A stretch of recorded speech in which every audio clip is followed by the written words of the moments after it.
हाँ प्यारे बच्चों, अगर आप राजस्थान बोर्ड कक्षा 10 के स्टूडेंट हैं तो इस वीडियो को आपको कंप्लीट देखना है, क्योंकि आज के इस वीडियो के अंदर मैं आपको राजस्थान बोर्ड कक्षा 10 सामाजिक विज्ञान का एक ऐसा पेपर बताने वाला हूं जो आपके 16 मार्च को आने वाला है। अगर आपने एग्जाम से पहले ये कंप्लीट पेपर आपने तैयार कर लिया तो 16 मार्च को सामाजिक विज्ञान के पेपर में आप पूरे 80 में से 80 मार्क्स हैं वो लेकर आओगे। तो वीडियो को कहीं पर भी आपको स्किप नहीं करना है, वीडियो को कंप्लीट देखना है। और 16 मार्च को जो आपके सामाजिक विज्ञान का पेपर आने वाला है वो कंप्लीट पेपर इस वीडियो के अंदर मैं आपको बताने वाला हूं, तो वीडियो को अंत तक आपको देखना है। तो जैसा कि प्यारे बच्चों आप देख सकते हैं, सबसे पहले आपको पेपर में सेक्शन ए दिया गया है, खंड ए आपको दिया गया है। और खंड ए के अंदर सबसे पहले आपको प्रश्न संख्या 1 आपको इसमें दिया गया है कि बहुविकल्पीय प्रश्न, और प्रत्येक प्रश्न है वो आपके 1 अंक के हैं। ओके, यानी मल्टीपल चॉइस क्वेश्चंस आपको दिए गए हैं और इच क्वेश्चंस कैरीज 1 मार्क्स, और प्रत्येक प्रश्न है वो आपके 1 अंक का है। तो यहाँ पर प्यारे बच्चों सबसे पहले आप प्रश्न संख्या 1 देख सकते हैं कि 1871 में राजा विलियम प्रथम को किस देश का सम्राट घोषित किया गया। तो ए ऑप्शन में दे रखा है प्यारे बच्चों जर्मनी, बी में आपके इटली, और सी में आपके ब्रिटेन, और डी में आपके फ्रांस। तो इन 4 विकल्प में से, इन 4 ऑप्शन में से कौन सा ऑप्शन आपका करेक्ट होगा वो आपको बताना है। और इस प्रश्न का आंसर आप सभी बच्चों को कमेंट बॉक्स में भी बताना है। उसके बाद में देखिए प्रश्न संख्या 2 है आपके कि वह शब्द कौन सा है जो आम तौर पर एशिया के लिए इस्तेमाल किया जाता है।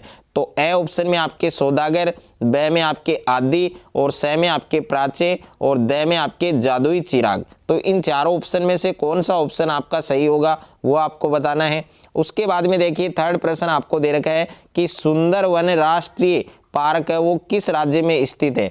तो ए ऑप्शन में आपको दे रखा है पश्चिम बंगाल, बी में आपको दे रखा है असम, और सी में आपको दे रखा है गुजरात, और डी में आपको दे रखा है त्रिपुरा। तो इन चारों ऑप्शन में से कौन सा ऑप्शन आपका सही होगा वो आपको बताना है। उसके बाद में प्रश्न संख्या 4 है आपके कि निम्नलिखित में से कौन सा स्थानिक जाति का उदाहरण है। तो ए ऑप्शन में है आपके एशियाई हाथी, और बी ऑप्शन में है आपके निकोबारी कबूतर, और सी ऑप्शन में दे रखा है नीली भेड़, और डी ऑप्शन में आपको दे रखा है एशियाई चीता। तो इन चारों ऑप्शन में से कौन सा ऑप्शन आपका सही होगा वो आपको बताना है। उसके बाद में प्रश्न संख्या 5 है आपके कि सरदार सरोवर बांध गुजरात के किस नदी पर बनाया गया है। तो ए ऑप्शन में नर्मदा, बी में आपके कृष्णा, सी में आपके गोदावरी, और डी में आपके महानदी। तो इन चारों ऑप्शन में से कौन सा ऑप्शन आपका सही होगा वो आपको बताना है। और प्रश्न संख्या 6 है आपके कि पृथ्वी का कितना धरातल जल से ढका हुआ है। तो ए ऑप्शन में दे रखा है 3/4, बी में आपके आधा, और सी में आपके 1/3, और डी में आपके 2/3। तो इन चारों ऑप्शन में से कौन सा ऑप्शन आपका करेक्ट होगा, सही होगा वो आपको बताना है। उसके बाद में देखिए नेक्स्ट है आपके कि श्रीलंका की आबादी भारत के किस राज्य के बराबर है। तो ए ऑप्शन में हरियाणा, बी में राजस्थान, सी में आपके उत्तर प्रदेश, डी में आपके महाराष्ट्र। तो इन चारों ऑप्शन में से कौन सा ऑप्शन आपका सही होगा वो भी आपको बताना है। उसके बाद में नेक्स्ट है आपके कि भारत में जनगणना कितने वर्ष पश्चात होती है। तो ए ऑप्शन में है 5 वर्ष, बी में आपके 10 वर्ष, सी में आपके 15 वर्ष, और डी में आपके 20 वर्ष। उसके बाद में नेक्स्ट है आपके कि भारत में दलीय व्यवस्था है। तो भारत में दलीय व्यवस्था है, ए ऑप्शन में दे रखा है 1 दलीय, बी में आपके बहुदलीय, सी में आपके द्विदलीय, और डी ऑप्शन में दे रखा है इनमें से कोई नहीं। तो इन चारों ऑप्शन में से कौन सा ऑप्शन आपका करेक्ट होगा वो आपको बताना है। उसके बाद में नेक्स्ट है आपके कि लोकतंत्र के मूल्यांकन के लिहाज से इसमें एक लोकतंत्र के अनुरूप नहीं है, वह है। तो ए ऑप्शन में दे रखा है स्वतंत्र व निष्पक्ष चुनाव, और बी में आपको दे रखा है कि व्यक्ति की गरिमा, और सी ऑप्शन में दे रखा है बहुसंख्यकों का शासन, और डी ऑप्शन में दे रखा है कानूनन समानता। उसके बाद में नेक्स्ट क्वेश्चन आपको दे रखा है कि लोगों को जानकार बनाने और लोकतंत्र के रखवाले के तौर पर सक्रिय करने का सबसे अच्छा उदाहरण है। तो ए ऑप्शन में है सूचना का अधिकार, बी ऑप्शन में दे रखा है आपके स्वतंत्रता का अधिकार, और सी ऑप्शन में आपको दे रखा है संपत्ति का अधिकार, और डी ऑप्शन में दे रखा है शिक्षा का अधिकार। तो इन चारों ऑप्शन में से कौन सा ऑप्शन आपका सही होगा वो आपको बताना है। उसके बाद में नेक्स्ट है आपके कि सामान्यतः किसी देश का विकास किस आधार पर निर्धारित किया जा सकता है। तो ए ऑप्शन में दे रखा है प्रति व्यक्ति आय, बी ऑप्शन में दे रखा है लोगों की स्वास्थ्य स्थिति, और सी में आपको दे रखा है औसत साक्षरता स्तर, और डी में आपको दे रखा है उपरोक्त सभी। तो इन चारों ऑप्शन में से कौन सा ऑप्शन आपका सही होगा वो आपको बताना है। उसके बाद में नेक्स्ट है आपके यहाँ पर नेक्स्ट क्वेश्चन आप देख सकते हैं कि सवेतन छुट्टी का प्रावधान किस क्षेत्र में होता है। तो ए ऑप्शन में दे रखा है असंगठित क्षेत्र, और बी में आपको दे रखा है संगठित क्षेत्र, और सी में दे रखा है आपको ग्रामीण क्षेत्र, और डी ऑप्शन में दे रखा है इनमें से कोई नहीं। उसके बाद में नेक्स्ट है आपके प्रश्न संख्या 14 है कि जमाकर्ता बैंक से पाते हैं। तो ए ऑप्शन में है अपने धन का ब्याज, बी में वेतन, सी में आपके बोनस, और डी ऑप्शन में दे रखा है उपहार। तो इन चारों ऑप्शन में से कौन सा ऑप्शन आपका सही होगा वो आपको बताना है। उसके बाद में प्रश्न संख्या 15 है कि कोपरा के अंतर्गत जिला स्तर की अदालतों में कितनी राशि तक के मुकदमे की सुनवाई होती है। तो ए ऑप्शन में है 10 लाख रुपए तक, और बी में आपको दे रखा है 20 लाख रुपए तक, और सी में दे रखा है 1 करोड़ रुपए तक, और डी ऑप्शन में दे रखा है 1 करोड़ रुपए से अधिक। तो इन चारों ऑप्शन में से कौन सा ऑप्शन आपका सही होगा वो आपको बताना है। उसके बाद में प्रश्न संख्या 2 है आपके कि रिक्त स्थानों की पूर्ति कीजिए। तो इसमें फर्स्ट है आपके कि रिक्त स्थान के कलाकार फ्रेडरिक सोर्यू ने 4 चित्रों की एक श्रृंखला बनाई। तो इसमें फ्रांस आएगा या फिर जर्मनी आएगा, तो दोनों में से आपको एक फिल करना है। सेकंड है आपके 1890 में अफ्रीका में नामक बीमारी बहुत तेजी से फैल गई। तो इसमें चेचक या फिर रिंडरपेस्ट, ओके, इन दोनों में से एक आपको फिल करना है।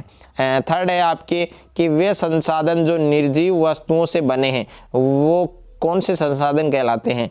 तो जैव होगा या अजैव होगा। उसके बाद में प्रश्न संख्या 4 है आपके कि परिवारों की ऋण की अधिकांश जरूरतें अनौपचारिक स्रोतों से पूरी होती हैं। तो इसमें शहरी होगा या ग्रामीण होगा। तो इन दोनों विकल्प में से एक आपके आने वाला है। उसके बाद में नेक्स्ट है सूचना पाने का अधिकार लागू किया गया तो 2002 में या 2005 में। तो इन दोनों विकल्प में से एक आपको फिल करना है। उसके बाद में प्यारे बच्चों आपके अति लघु उत्तरात्मक प्रश्न दे रखे हैं और प्रत्येक प्रश्न आपके 1 अंक का है। तो यहाँ पर प्रश्न संख्या 3 है आपके कि टांका क्या है। तो टांका क्या है इसके बारे में बताना है। प्रश्न संख्या 4 है कि किस फसल को सुनहरा रेशा कहा जाता है। और प्रश्न संख्या 5 है कि बेल्जियम और श्रीलंका में कौन सी शासन व्यवस्था है। और प्रश्न संख्या 6 है आपके कि राजनीतिक दल को परिभाषित कीजिए। और प्रश्न संख्या 7 है आपके कि किस शासन व्यवस्था में इस बात की पक्की व्यवस्था होती है कि फैसले कुछ कायदे कानून के अनुसार होंगे। और उसके बाद में प्रश्न संख्या 8 आपको दिया गया है कि राजनीतिक सुधार किसे कहते हैं। और प्रश्न संख्या 9 है कि सेवा क्षेत्र किसे कहते हैं। और प्रश्न संख्या 10 है आपके कि मुद्रा के कोई 2 आधुनिक रूप बताइए। और नेक्स्ट है आपके कि ऋण की कोई एक शर्त बताइए, यानी जो ऋण है उसकी आपको एक शर्त बतानी है। और उसके बाद में नेक्स्ट क्वेश्चन आपको दे रखा है कि WTO शब्द का विस्तार आपको बताना है। उसके बाद में अति लघु उत्तरात्मक प्रश्न दे रखा है, प्रत्येक प्रश्न आपको 2 अंक के दे रखे हैं। तो यहाँ पर प्रश्न संख्या 13 है आपके कि उदारवाद का अर्थ बताइए। ओके, तो उदारवाद है उसका आपको अर्थ बताना है। प्रश्न संख्या 14 है कि वर्नाक्युलर प्रेस एक्ट पर आपको टिप्पणी लिखनी है। और प्रश्न संख्या 15 है कि मर्दा अपरदन की रोकथाम के लिए क्या कदम उठाने चाहिए। तो कौन कौन से कदम आपको उठाने चाहिए वो आपको बताने हैं। उसके बाद में नेक्स्ट क्वेश्चन दे रखा है कि कार्बनिक कृषि का आज अधिक प्रचलन क्यों है। और नेक्स्ट है आपके दबाव समूह क्या है, दबाव समूह के बारे में आपको बताना है, यानी व्हाट इज प्रेशर ग्रुप। और नेक्स्ट है आपके कि असंगठित क्षेत्र से आप क्या समझते हैं। और नेक्स्ट क्वेश्चन दे रखा है कि उपभोक्ताओं को शोषण से बचने के कोई 2 उपाय आपको लिखने हैं। उसके बाद में लघु उत्तरात्मक प्रश्न दे रखे हैं, प्रत्येक प्रश्न आपको 3 अंक का दे रखा है। तो नेक्स्ट क्वेश्चन है आपके कि भूमंडलीय विश्व के बनने की प्रक्रिया में कौन कौन से तत्व सहायक हुए। और नेक्स्ट है आपके कि औद्योगिक औद्योगिकरण के दौरान मजदूरों की ज़िंदगी कैसी थी। और नेक्स्ट है आपके कि सड़क परिवहन के 3 गुण बताइए। और प्रश्न संख्या 23 है आपके धर्मनिरपेक्ष राज्य से आप क्या समझते हैं। और प्रश्न संख्या 24 है कि विभिन्न देशों या राज्यों की तुलना किस आधार पर की जाती है, तो वो आपको लिखना है। और प्रश्न संख्या 25 है आपके कि न्याय संगत वैश्वीकरण से आप क्या समझते हैं, तो वो आपको बताना है। और उसके बाद में निबंधात्मक प्रश्न दे रखे हैं आपको, प्रत्येक प्रश्न आपके 6 अंक का है। तो प्रश्न संख्या 26 है आपके कि महात्मा गांधी ने राष्ट्रीय आंदोलन को किस प्रकार प्रभावित किया, ये आपको समझाना है। और अथवा में प्रश्न है आपके कि भारत छोड़ो आंदोलन का विस्तार से वर्णन कीजिए। और उसके बाद में प्यारे बच्चों प्रश्न संख्या 27 है आपके, प्रश्न संख्या 27 आपको दिया गया है कि संघवाद किसे कहते हैं, समझाइए। और अथवा में प्रश्न आपको दे रखा है कि भारत में विकेंद्रीकरण पर अपने विचार लिखिए। और प्रश्न संख्या 28 है कि दिए गए भारत के रेखा मानचित्र में निम्नलिखित को अंकित कीजिए, जिसमें अमृतसर है, पुणे है, बीकानेर है, हुगली है, श्रीनगर है और कोलार है। तो इन सभी स्थानों को भारत के रेखा मानचित्र में आपको अंकित करना है, प्रदर्शित करना है। अथवा में दे रखा है दिए गए भारत के रेखा मानचित्र में निम्नलिखित को अंकित कीजिए, जिसमें मोहाली है, इंदौर है, हैदराबाद है, मैसूर है, विशाखापट्टनम है, कोलकाता है। तो इन सभी स्थानों को भारत के रेखा मानचित्र में आपको अंकित करना है। तो प्यारे बच्चों ये वीडियो आपको इस पूरे पेपर को आपको अच्छे से तैयार करना है। बच्चों ये कंप्लीट पेपर आपको तैयार करना है। और अगर आपको ये वीडियो अच्छा लगे तो वीडियो को आप ज़्यादा से ज़्यादा बच्चों के साथ शेयर करें, ज़्यादा से ज़्यादा वीडियो को लाइक करें। और चैनल पर आप नए हैं तो चैनल को आप सब्सक्राइब कर लीजिए और साथ में नोटिफिकेशन बेल को प्रेस कर लीजिए।